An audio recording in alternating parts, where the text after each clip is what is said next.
आजकल दफ्तरों में एक अजीब सा तनाव महसूस हो रहा है।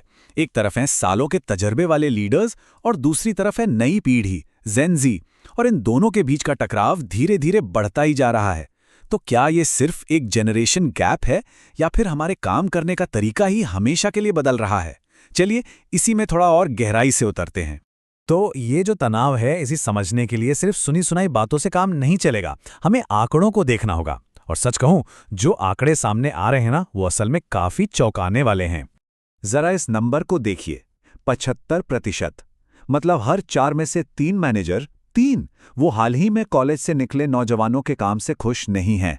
ये कोई छोटी मोटी बात नहीं है, ये उम्मीदों और हकीकत के बीच की एक बहुत बड़ी खाई को दिखाता है। तो सवाल उठता है, आखिर दिक्कत क्या है? देखिए, जब इन लीडर्स से पूछा गया ना, तो जवाब बहुत साफ था। प्रोफेशनलिज्म की कमी, मोटिवेशन की कमी, मजबूत वर्क एथिक की कमी, और तो और कम्युनिकेशन स्किल्स, मतलब आमने सामने बात करने में भी दिक्कतें महसूस हो रही हैं। और यही वो चीजें हैं जो इस टकराव की जड़ में हैं। और ये बात सिर्फ नाराजगी तक ही नहीं रुकी है, इसका सीधा असर अब हायरिंग पर दिख रहा है। सोच कर देखिए, हर 6 में से एक कंपनी 2025 में जेन ज़ी को नौकरी पर रखने से कतरा रही है। ये एक बहुत बड़ा, बहुत गंभीर संकेत है कि कुछ तो बदलना ही होगा। तो आखिर कौन सी वो बातें हैं जो एम्प्लॉयर्स को इतना परेशान कर रही हैं? उनकी लिस्ट में सबसे ऊपर है एक एंटाइटलमेंट वाली फीलिंग, मतलब हक जताने का भाव।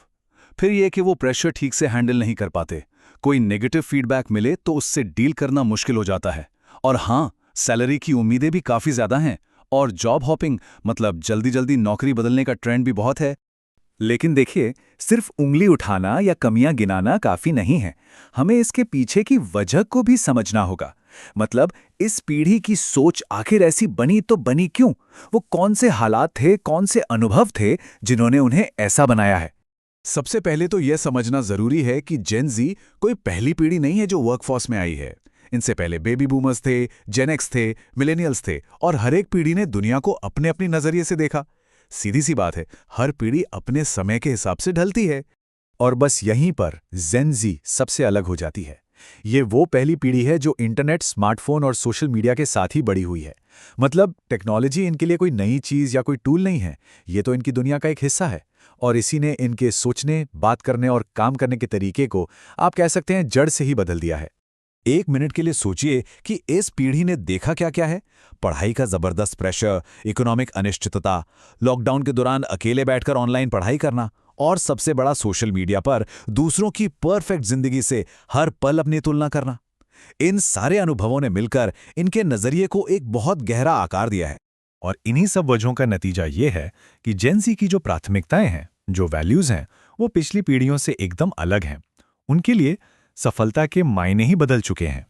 और ये सिर्फ हवा हवाई बातें नहीं हैं, आंकड़े भी यही कहानी बताते हैं। देखिए, 72% जेन ज़ी के लिए वर्क लाइफ बैलेंस कोई ऑप्शन नहीं बल्कि एक ज़रूरत है।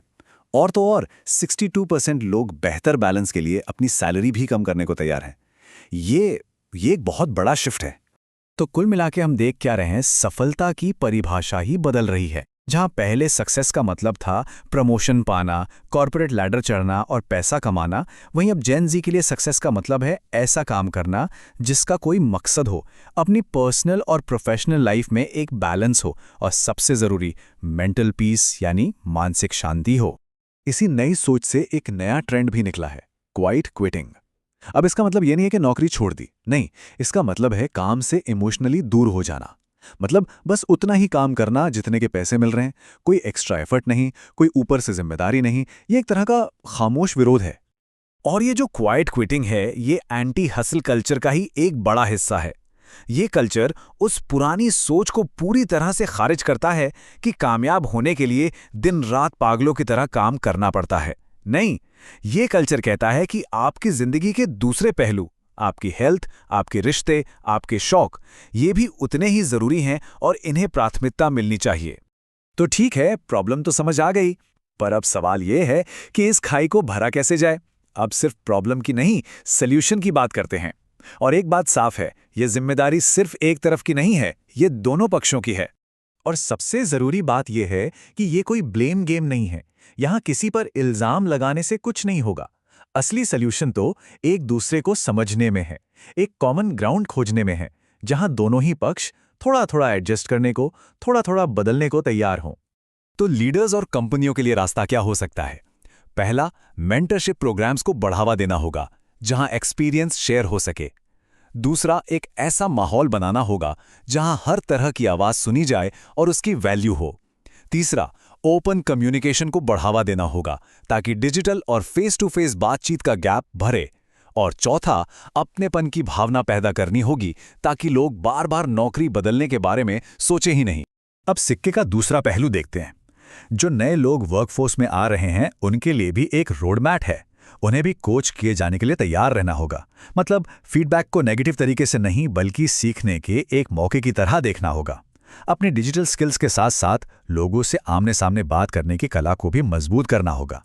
बदलाव के लिए तैयार रहना होगा और हाँ, मुश्किलों का सामना करने के लिए थोड़ा और मजबूत बनना होगा।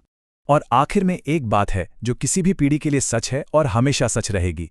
सफलता के कुछ बेसिक नियम कभी नहीं बदलते। कड़ी मेहनत, अपने काम के प्रति लगन और हमेशा कुछ नया सीखते रहने की चाहत, यही वो चीजें हैं जो असल में किसी को भी आगे लेकर जाती हैं। तो हम घूम फिर के वापस उसी सवाल पर आ जाते हैं। क्या ये एक पीढ़ी की प्रॉब्लम है या फिर ये वर्कप्लेस का एक ज़रूरी एवोल्यूशन है, एक विकास है, एक ऐसा बदलाव जिसे हम सबको अपनाना होगा? शायद इसका जवाब इन दोनों के कहीं बीच में ही छिपा है।